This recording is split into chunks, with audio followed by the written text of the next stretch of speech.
শুভ সকাল বন্ধুরা, আমার নতুন একটা ব্লগে তোমাদেরকে সবাইকে স্বাগত। কদিন আগে বর গেছিল বোলপুর ঘুরতে। সেখানে গেছে আবার সোনাঝুরির হাট। সোনাঝুরির হাটে গিয়ে দেখে মানে কোনটা ছেড়ে কোনটা নেবে বাড়ির জন্য ভেবেই পাচ্ছিল না। প্রত্যেকের জন্য প্রচুর জিনিস নিয়ে এসেছে। আমার জন্য কী কী নিয়ে এসেছে সেটাই তোমাদের কাছে আজকে শেয়ার করি। মানে আমারগুলোই, মেয়ে ছেলের, নিজের জন্য শুধু একটা পাঞ্জাবি নিয়ে এসেছে, আর কিছু আনেনি। আমাদের জন্য অনেক কিছুই নিয়ে এসেছে, আর সেটাই তোমাদের কাছে শেয়ার করবো। আর তার আগে সোনাঝুরি হাটটা একটুখানি ঘুরিয়ে দেখে না, সত্যি এত মুগ্ধ লাগে ব্যাপারটা দেখতে। বেশ সুন্দর, মানে বাগানের মধ্যে জিনিসটা অপূর্ব একটা সুন্দর। যে গেছে সেই এটার আনন্দটা উপভোগ করতে পারে। চলো তোমরা একটু ঘুরে দেখে নাও। হয়নি। হ্যাঁ।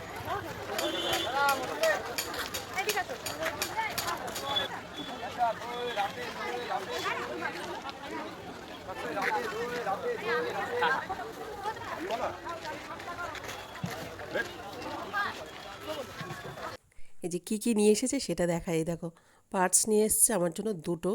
আর এই যে হ্যাঙ্গিং যে ব্যাগগুলো, সেগুলো সাইড ব্যাগ যেগুলো, সেটা নিয়ে এসেছে একটা। কুর্তি, পালাউজো না প্লাজো আজও জানি না সঠিকটা, সেটা নিয়ে এসেছে। শাড়ি নিয়ে এসেছে দুটো। গলার হার নিয়ে এসেছে, সবকটা শাড়ির ম্যাচিং ম্যাচিং নিয়ে এসেছে। গলার হার, সব কিছু মানে গুছিয়ে জিনিসপত্র নিয়ে এসেছে। আর সত্যি কথা বলতে আমি কোনো সময় তো অত কেনাকাটা করি না। অনলাইনে জিনিস কিনলেও সেটাও আমাকে পছন্দ করে যায় যে এটা মানাবে তোমাকে। আমি বুঝতে পারি না আমাকে কোনটাতে মানাবে কোনটাতে মানাবে না। এই ছিল সোনাঝুরির হাট থেকে আনা আমার জন্য যে গিফটগুলো সেইগুলো। আর ছেলে মেয়ের জন্য বললামই আলাদা আলাদা ছিল, সেগুলো আর দেখালাম না।